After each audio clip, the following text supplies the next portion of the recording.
لہذا اس شخص کو علم کے لیے نکلنا، علم کے لیے جانا، علم کی مجلس میں بیٹھنا، علم سیکھنا، علم کی دعائیں کرنا، یہ اس کی زندگی کا سب سے بڑا ہم و غم ہو جائے گا، سب سے ٹاپ پرائرٹی پر اس کی یہ چیز ہوگی. کیونکہ علم کی ہے نا، وہ جب وہ اس کی سے دروازہ کھول لے گا تو اس کو طرح طرح کے اور اعمال نظر آنے لگیں گے.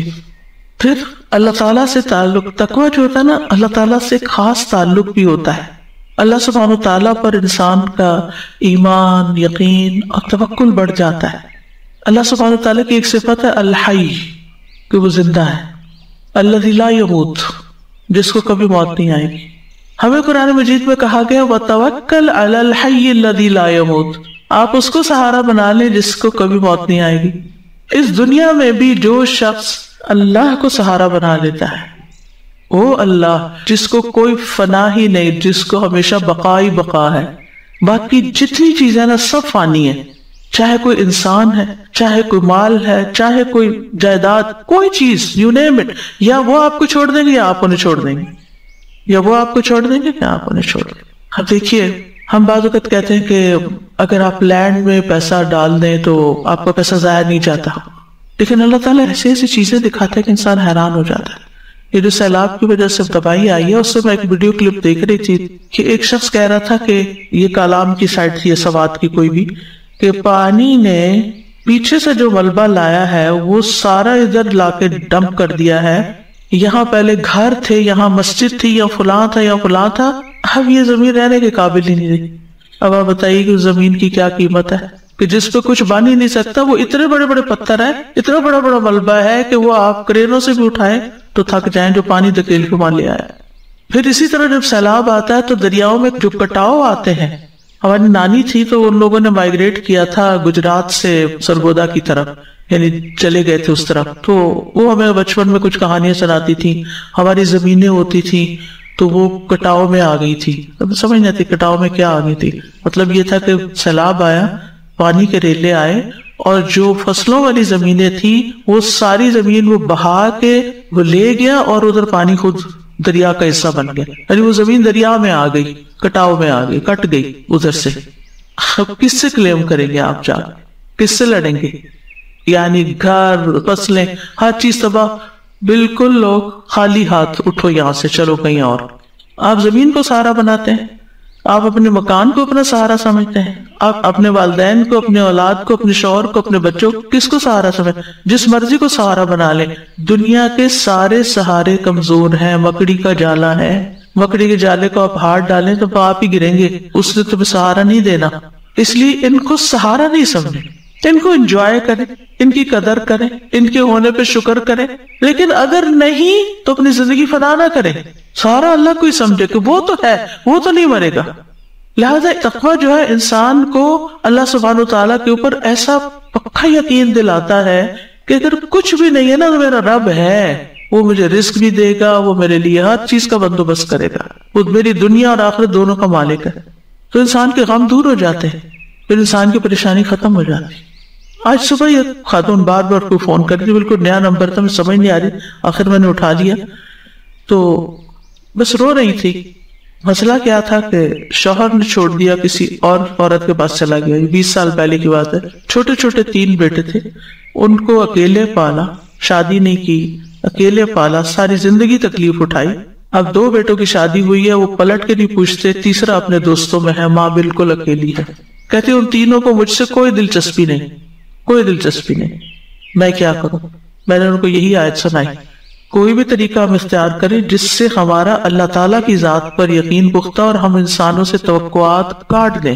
دوسرے سہارے ٹیمپریری ہیں، مکڑی کا جالا ہے. تو اہل جنت کی خوبی کیا ہے اللہ سے تعلق میں؟ کہ وہ اللہ کو اپنا سہارا بناتے ہیں اور ظاہر میں نظر آنے والے سہاروں کو سہارا نہیں سمجھتے، ان کا بھروسہ اللہ پر ہوتا ہے. پھر ایک اور خوبی ان کی کیا ہوتی ہے کہ نظر آنے والی چیزوں کی محبت میں ایسا گرفتار نہیں ہوتے کہ اپنے رب کو بھول جائیں. ان کے دل میں اللہ کی محبت ہر چیز کی محبت سے زیادہ ہوتی ہے، چاہے مال ہو، اولاد ہو، دوست ہو، کوئی بھی چیز ہو. ایسا نہیں کہ ان سے محبت نہیں کرتے، لیکن ان چیزوں کی محبت اللہ کی محبت پہ غالب نہیں آتی. اللہ کی محبت ان چیزوں پہ غالب آتی ہے. اور جب اللہ کی محبت غالب آتی ہے نا، پھر جب نماز کا وقت ہوتا ہے نا تو ہم بیٹھے نہیں رہ جاتے، ہم اٹھ کے اللہ کے حضور چل پڑتے ہیں. پھر یہ رشتے اور یہ سب ہمیں اللہ کے راستے میں دینے سے روک نہیں سکتے، ورنہ کیا ہوتا ہے، انسان بخل کیوں کرتا ہے؟ کس کے لیے بخل کرتا ہے؟ کس کے لیے مال جمع کرتا ہے؟ اگر سوچے تو ہماری اپنی ذاتی ضرورت کتنی ہے، ہم کتنا کھا لیں گے، کتنا پہن لیں گے، کہاں لگانا ہے ہم نے، کہاں لے جانا ہے، کہ ہم صدقہ بھی نہیں کرتے۔ آ جا کے ہم پھر بچوں کے لیے ہاں، بچے پھر جب اپنا منہ دکھاتے ہیں تو پھر ہمیں پریشانی ہوتی ہے۔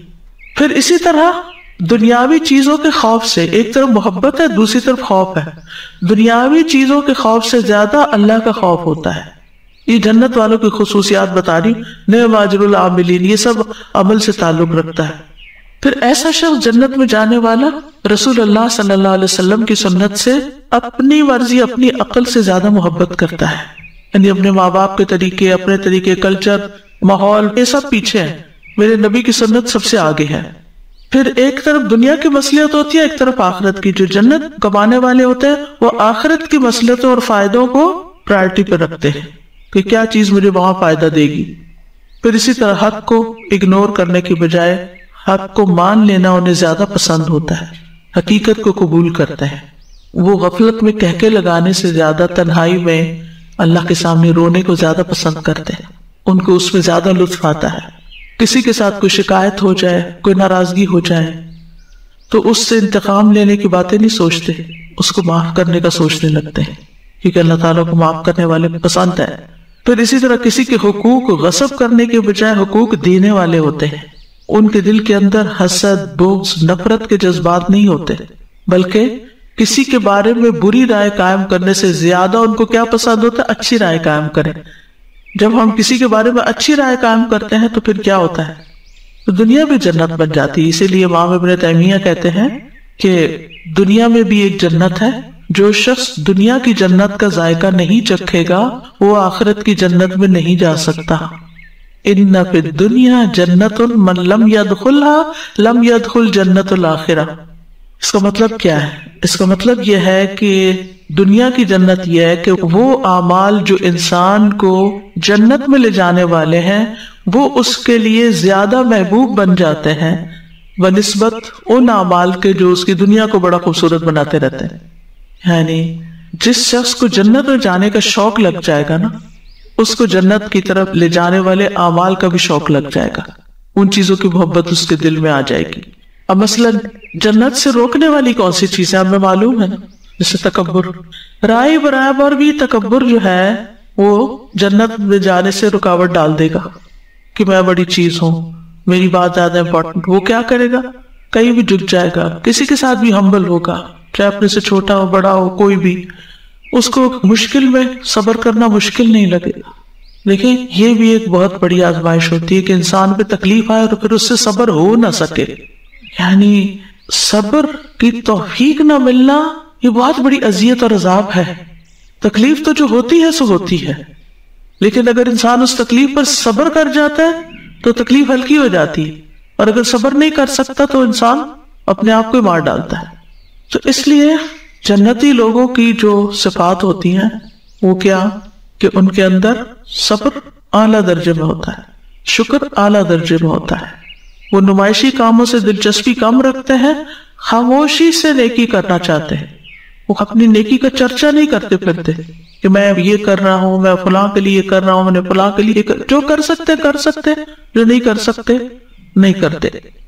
اور سب سے بڑھ کر وہ جو ایک اللہ تعالیٰ کے قرب کا احساس ہے نا، تقویٰ کے ساتھ یہ آتا ہے، قرب کا احساس، دل ہی دل میں رب کو پکارنا، چپ کے رب کو پکارنا، ہر چیز میں اس سے امید لگا بیٹھنا، ہر حال میں اس کی طرف رجوع کرنا۔ یعنی ہم سب اپنا ٹیسٹ بھی کریں کہ جب کوئی تکلیف آتی ہے تو پہلے کون یاد آتا ہے، پہلے کس کی طرف رجوع کرتے ہیں، پہلے کس سے بات کرتے ہیں، پہلے کس سے مدد مانگتے ہیں۔ تو جو شخص اللہ کے قریب ہوتا ہے وہی جنت سے بھی قریب ہوتا ہے، تو اس کا آغاز دنیا میں ہو جاتا ہے، اور اسی لیے دعائیں کرتا ہے انسان، رب ابنی لی عندک بیتا فی الجنہ۔ حضرت آسیہ ان کو سمجھ آ گئی تھی یہ بات کہ جنت کا اصل حسن کیا ہے؟ اللہ کا قرب۔ تو ایسا شخص دنیا میں بھی ایسے اعمال کرتا ہے کہ جس سے اسے اللہ کا قرب محسوس ہوتا ہے۔ تو فنعم اجر العاملین، عمل کرنے والوں کا اجر کتنا بڑا ہے۔ پھر اس آیت سے یہ پتہ چلتا ہے کہ اہل جنت ہر قسم کی مصیبت سے سلامتی میں ہوں گے، ان کی تکریم کی جائے گی، نہایت خوشحال ہوں گے، کبھی بیمار نہ ہوں گے، کبھی مریں گے نہیں، کبھی بوڑھے نہیں ہوں گے، کبھی بے آرام نہیں ہوں گے، کبھی کوئی تکلیف آئے گی ہی نہیں، بلکہ جنت اللہ کے مہمانوں کی رہنے کی جگہ ہے۔ نزلا من غفور، نزل کہتے ہیں وہ کھانا جو مہمان کے لیے تیار کیا جاتا ہے گھر کے کھانے سے ہٹ کر، تو وہاں وہ اللہ کے مہمان ہوں گے۔ سورۃ آل عمران میں آتا ہے لیکن الذین اتقوا ربهم لهم جنات تجری من تحتها الانہار خالدین فیہا نزلا من عند اللہ وما عند اللہ خیر للابرار، لیکن وہ لوگ جو اپنے رب سے ڈر گئے ان کے لیے باغات ہیں، یعنی تقوی والوں کے لیے، جن کے نیچے سے نہریں بہتی ہیں، ہمیشہ ان میں رہنے والے ہیں اللہ کے پاس سے مہمانی کے طور پر۔ یہ باغات کیا ہیں؟ اللہ کے پاس سے مہمانی کے طور پر، اور جو کچھ اللہ کے پاس ہے وہ نیک لوگوں کے لیے زیادہ بہتر ہے، وہاں بہترین رہنے کی جگہ ہوگی۔ اصحاب الجنت یومئذ خیر مستقرا واحسن مقیلا، اس دن جنت والے ٹھکانے کے اعتبار سے نہایت بہتر اور آرام گاہ کے اعتبار سے بہت اچھے ہوں گے۔ پھر اسی طرح فرشتے بھی جنت کے حسن و جمال سے مروب ہو جائیں گے کہ واو کیسی جگہ ہے۔ رسول اللہ صلی اللہ علیہ وسلم نے فرمایا اللہ عز و جل نے جنت کی دیوار کا سونے اور چاندی کی اینٹ سے احاطہ کیا، باؤنڈری وال، پھر اس میں نہریں کھودی، اس کے درختوں کو کاشت کیا۔ بس جب فرشتوں نے اس کے حسن و جمال کو دیکھا تو کہا طوبی لکی منازل الملوک، اے جنت تو کتنی خوش نصیب ہے، تو بادشاہوں کی منزل ہے، یعنی تجھ میں جو لوگ آ کر رہیں گے وہ بادشاہ ہی ہوں گے۔ دنیا کے بادشاہ مراد نہیں، مطلب بادشاہوں کی طرح ان سے ٹریٹ کیا جائے گا۔ ابو سعید کہتے ہیں رسول اللہ صلی اللہ علیہ وسلم نے فرمایا اللہ تبارک و تعالیٰ نے جنت کو پیدا کیا اس طرح کہ ایک اینٹ سونے کی تھی، ایک اینٹ چاندی کی، اس کا گارا کستوری کا تھا۔ اللہ تعالیٰ نے اس سے کہا کلام کر، جنت نے کہا قد افلح المؤمنون، مومن فلاح پا گئے۔ تو کامیابی کے لیے ضروری ہے ایمان۔ تو جنت کی مٹی سفید رنگ کی ہے۔ دنیا میں بھی آپ نے کچھ بیچز دیکھے ہوں گے جن پہ وائٹ سینڈ ہوتی ہے اور بلو واٹر ہوتا ہے، بہت ہی خوبصورت لگتے ہیں۔ یقینیا میں اتفاق ہوا تھا ایسے بیچز دیکھنے کا، پہلی دفعہ اتفاق ہوا تھا، کیونکہ میرے ذہن میں ہمیشہ مٹی کا رنگ براؤن ہی تھا، کیونکہ جب سے پیدا ہوئے تو اسی رنگ کی مٹی دیکھی تھی۔ سیریا میں ریڈ کلر کی مٹی تھی، جب ہم سیریا میں داخل ہوئے سبحان اللہ آنکھیں اٹھتی نہیں تھی زمین سے، سرخ مٹی اور سبز درخت، اتنا خوبصورت منظر تھا۔ تو بہرحال اللہ سبحانہ وتعالیٰ نے جنت میں تو معلوم نہیں کیسے کیسے رنگ بنائے ہیں۔ پھر یہ کہ رہنے والے بھی اس میں انتہائی خوبصورت ہوں گے، صرف لینڈسکیپ ہی خوبصورت نہیں بلکہ لوگ بھی خوبصورت ہیں۔ رسول اللہ صلی اللہ علیہ وسلم نے فرمایا آدمی اپنی تخلیق کی تکمیل سے پہلے مر جائے، یعنی ابھی پورا انسان نہیں بنا اور فوت ہو گیا، کچا بچہ جس کو کہتے ہیں، یا انتہائی عمر رسیدہ، حد سے زیادہ بوڑھا کہ شکل پہچانی نہیں جاتی، اور لوگ ان دو عمروں کے درمیان ہی ہوتے ہیں، ایسے بالکل بہت چھوٹے اور یا پھر، لیکن سب کو 33 سال کا جوان بنا کر اٹھایا جائے گا۔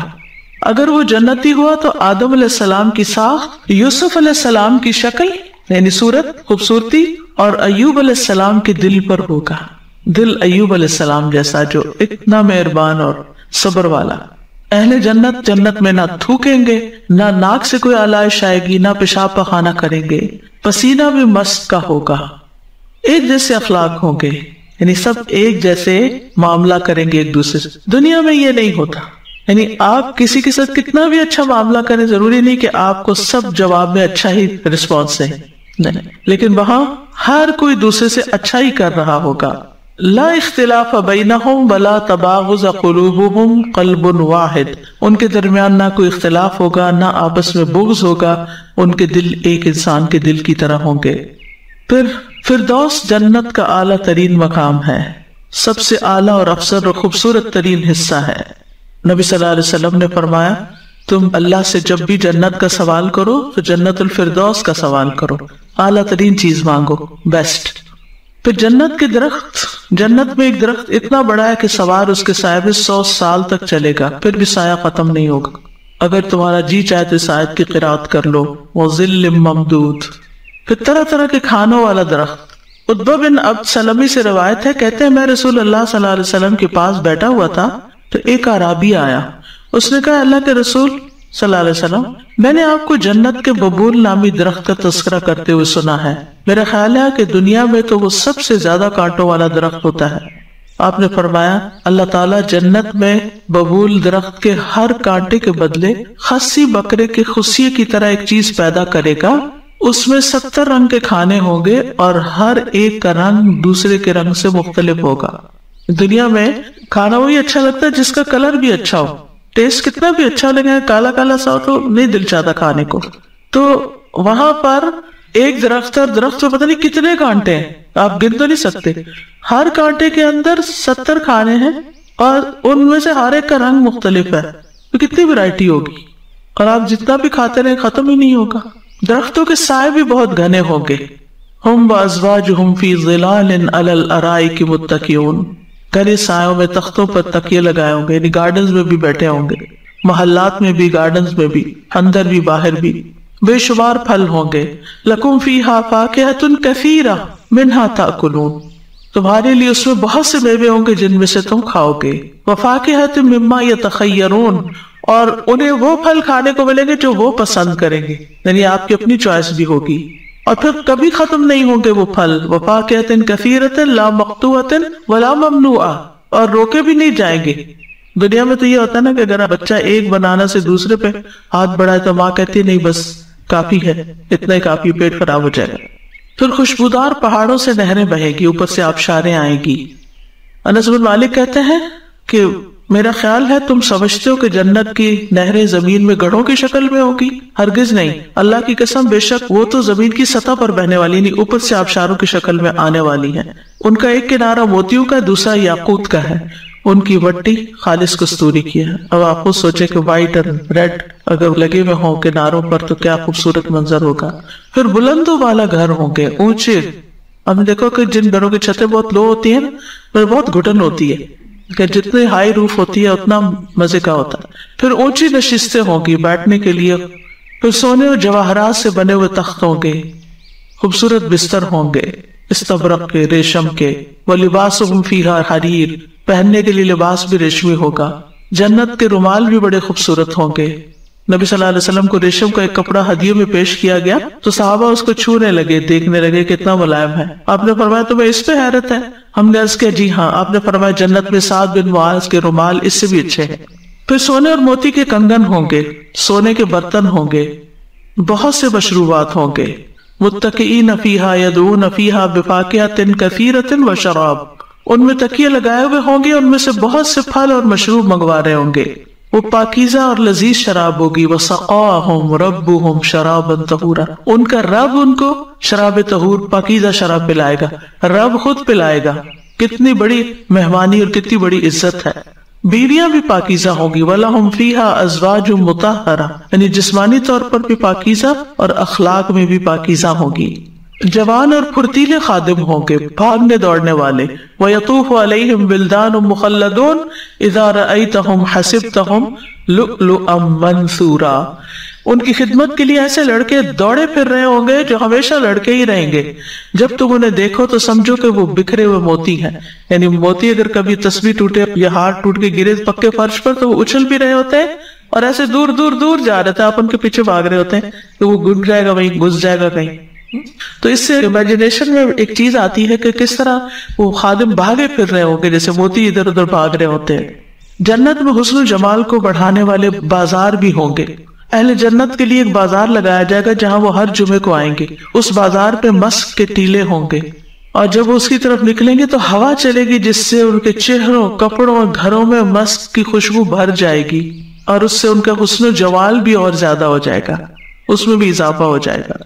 جب اپنے گھر والوں کے پاس واپس آئیں گے تو وہ کہیں کہ یہاں سے جانے کے بعد تو تمہارے حسن و جمال اور بڑھ گیا۔ وہ کہیں گے ہمارے پیچھے تمہارا حسن و جمال اور زیادہ بڑھ گیا۔ یعنی جب لوگ ایک دوسرے سے ملیں گے اور اگلی دفعہ دوبارہ ملیں گے تو اور زیادہ خوبصورت ہوں گے۔